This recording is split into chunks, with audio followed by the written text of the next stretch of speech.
मला असं वाटतं मतभेद असणं वेगळं, मनभेद असणं वेगळं. त्यासाठी थोडा वेळ लागेल. चहा पिण्याजोगतं पहिले वातावरण तयार करून मग पिऊ. मला काही त्याचा काही कायमचं आमचं काही वैर आहे किंवा खानदानी दुश्मन आहे असं नाही आहे. पण जे काही मधात जो प्रकार झालेला आहे तो मनभेदाचा होता.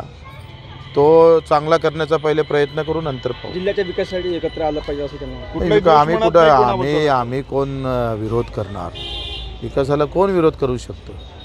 आणि आमची जिल्ह्याच्या विकासासाठी आम्ही कुठं आळवे आलो असं एखाद्यानं कोणा सांगावं, त्याच्यानं तो काही विषय नाही.